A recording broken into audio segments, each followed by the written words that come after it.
University of Nairobi, Ministry of Education, and the Attorney General. We have got a relief and orders reinstating Professor Anangwe as the chair of the Council for University of Nairobi. It is a day for the Prof that the evils have been couldn't have their way in their day, and the professor is now back to work.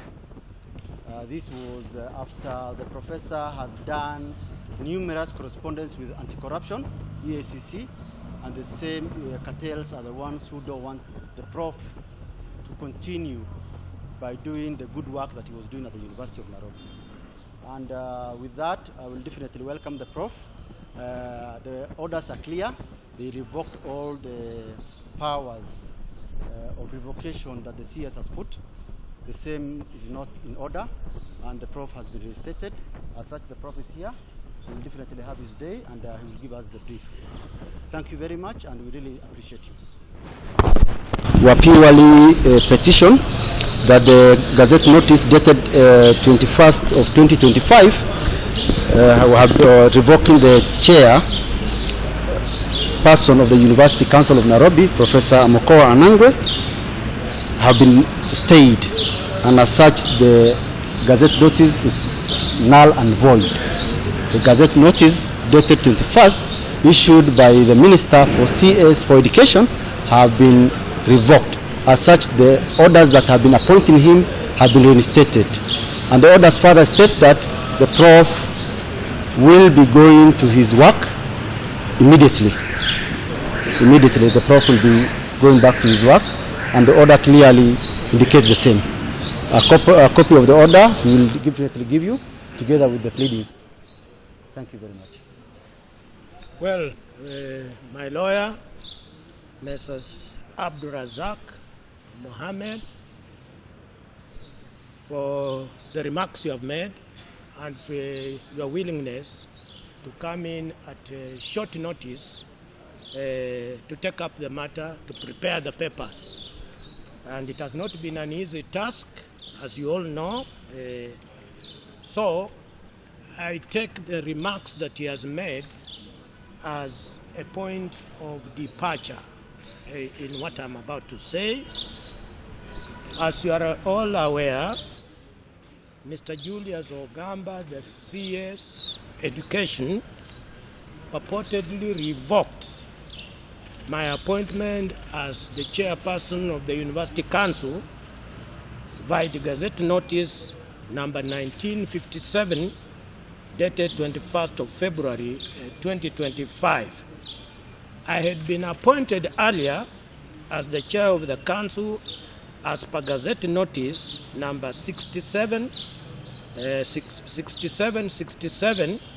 of 22nd May 2023 for a period of 3 years. So this revocation was meant to cut short my term of office by 14 months, and that is the crux of the matter. That is the crux of this particular legal contention. The grounds have already been stipulated upon which the office of the chair of the council or any other council matter, council member can be vacated. They are very clear and they have been laid before the court. Initially, I contemplated of letting the matter rest, but 3 factors prompted me to seek redress in a court of law.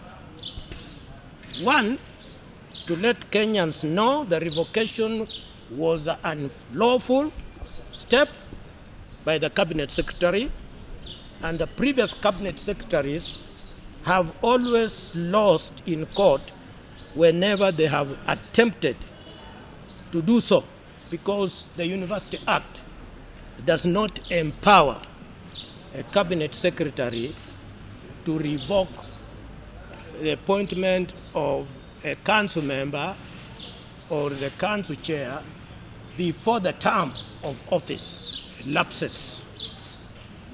before the term of office lapses. So in my case, my term had not lapsed. I didn't warrant that particular action being taken against me.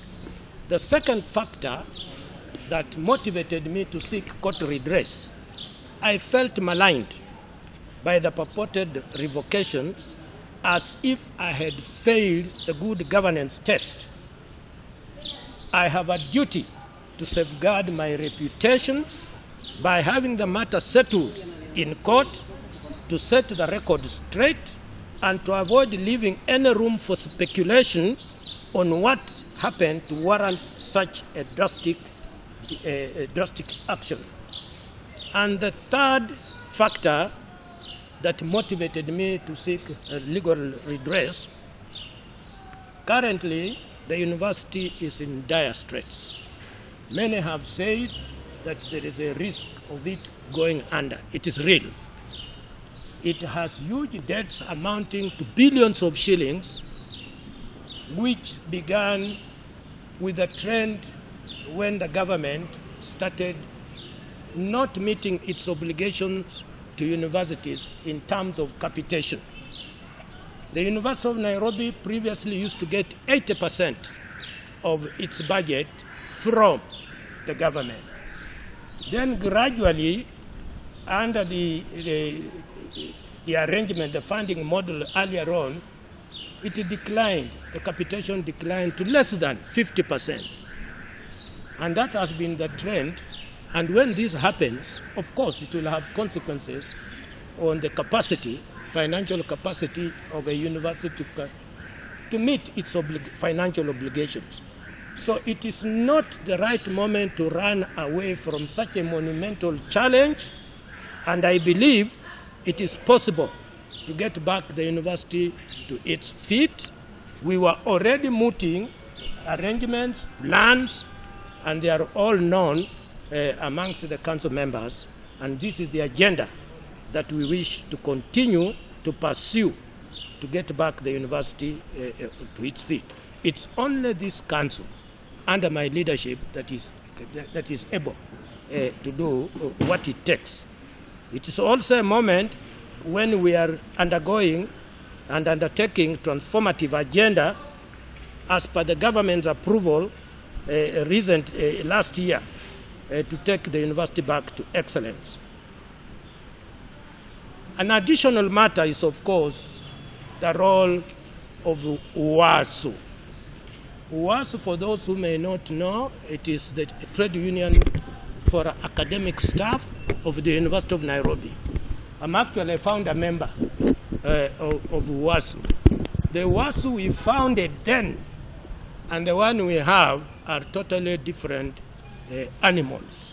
The one we founded was meant to promote the welfare of staff in terms of and conditions of service, and to be more inclined in ensuring that the staff conditions are well taken care of. But what we have today is a rogue entity that has gone beyond its legitimate mandate. In any case, there are many unions in this country. You don't hear of them, or when they have to pursue union matters, they are very calm, according to procedures, according to laid down procedures in the Trade Unions Act. But this one, it is so noisy, you may think it is the only union in the University of Nairobi. University of Nairobi has two categories of staff. 70% are non-teaching. Only 30% are the teaching staff. UWASU represents the teaching staff. The 70% are represented by two unions called KUSU and KUDEHIA. You never get to hear of them, but they have matters, they sort them out. UWASU has taken a different trajectory. It is making noise on governance, which matters are beyond the purview of UWASU. Why is it talking about governance issues and yet there are other unions? Why can they rope in the other unions to say similar things. It's just because UWASU has taken a different direction. It is under the prodding of some individuals within and outside the university, determined to undermine the council and, of course, to propagate corruption within the institution. I ask, is writing letters and taking measures to suspend individuals involved in looting of public funds, university funds, really an interference? Is it really an interference with management? I firmly believe that accountability and transparency would be the sound basis of good governance. It is both troubling and shameful that UWASU has opted to portray itself as a victim, while the reality indicates that they have played an active role in corruption, in abuse of office. Indeed, the treasurer of UWASU is one of the people whose names have been forwarded to EACC, having looted nearly 20 million shillings as an individual. We believe that it's these illicit activities that are prompting this cabal of leaders engaged in this malpractice. We hope that UWASU will see sense in joining the council to ensure that we work collectively together with other stakeholders to grapple with the problems that confront the University of Nairobi.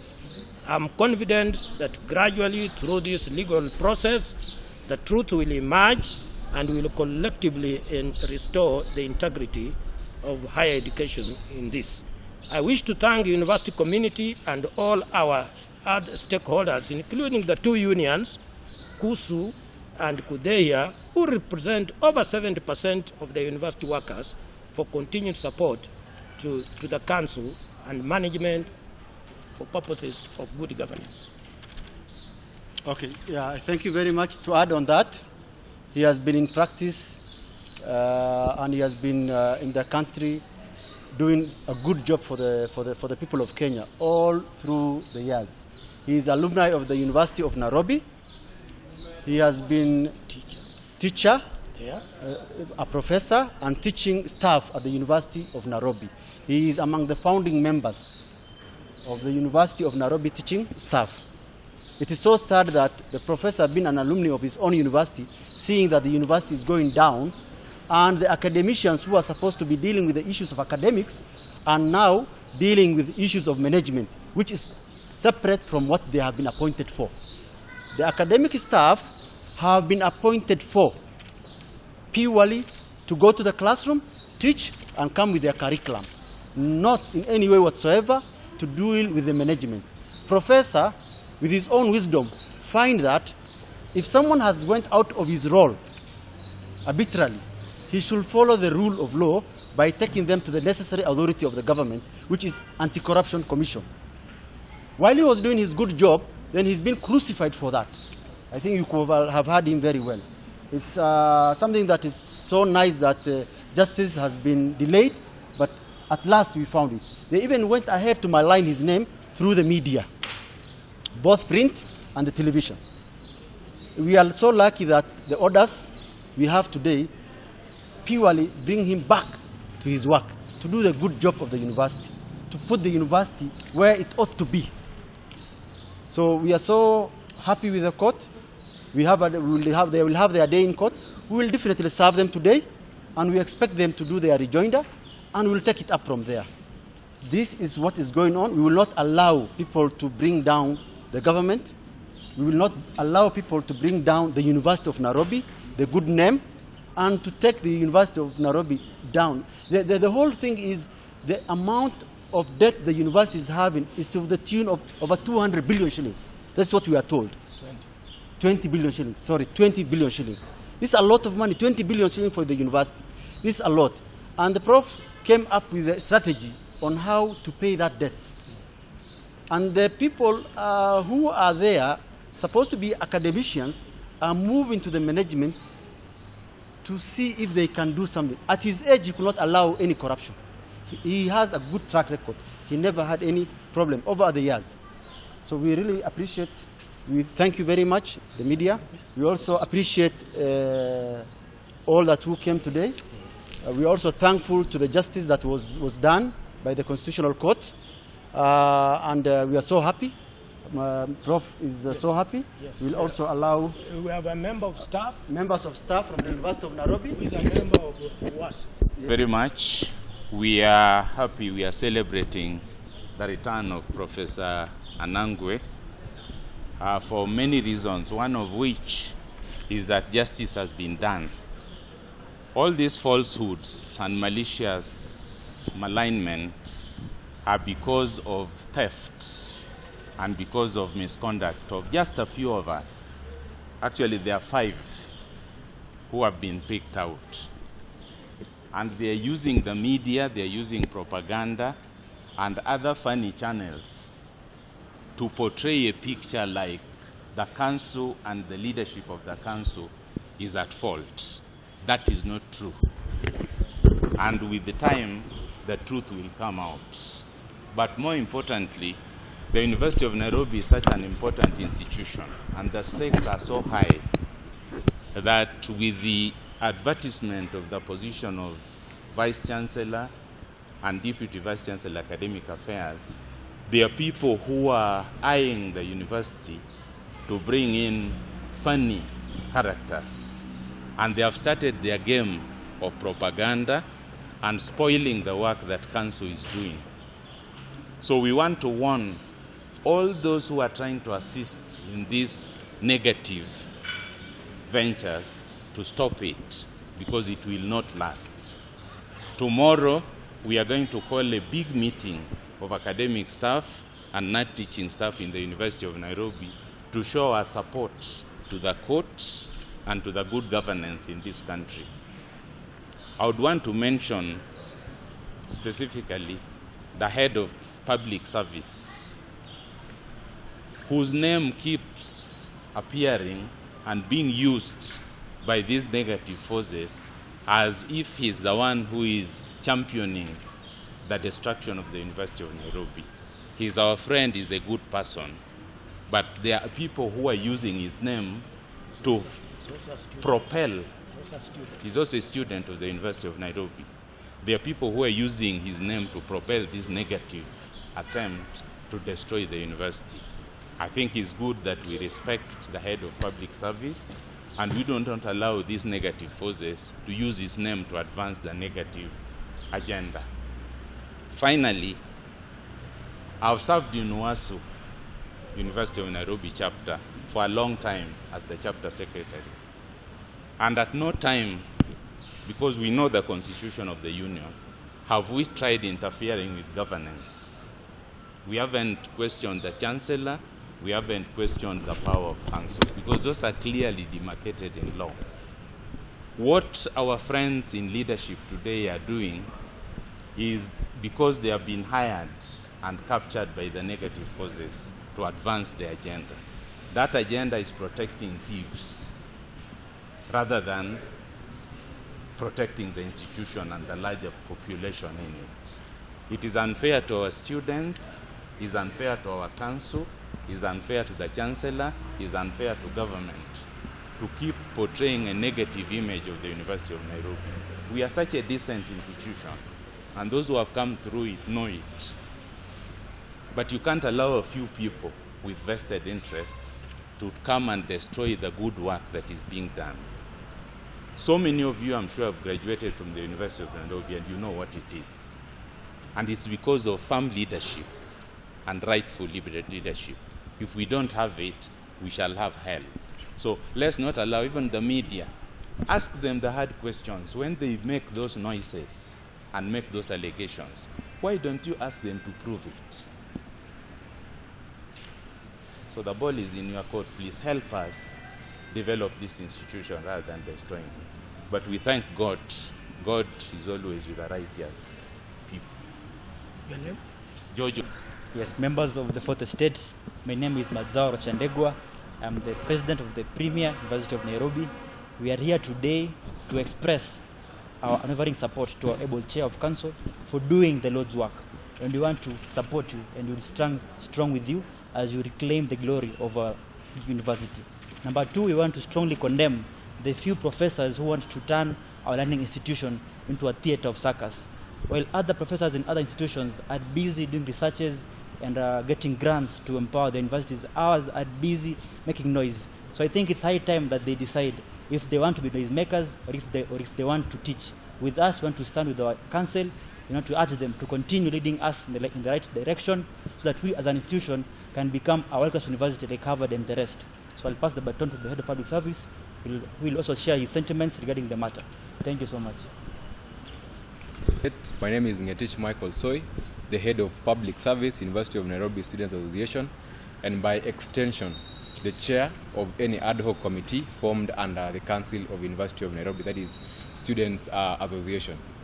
We are here to say that the students community and University of Nairobi at large is happy with the decision of the court today to extend and to ensure that Professor Amukoha Anangwe is back into office. From the findings of the Students' Committee, we had a presser on Sunday to demand the return of Professor Anangwe. This is corruption fighting back, and it's the cronies of the former Vice-Chancellor who we threw away from office, that is Professor Kiama. And now the Council has gone onto his cronies within the university. We shall provide the requisite support for the Council and the administration of the university to ensure University of Nairobi is back into its feet. Anyone who will try to continue meddling with the affairs of University of Nairobi, we are going to face them with the wrath that you have seen Gen Zs doing it. Thank you so much, and God bless you.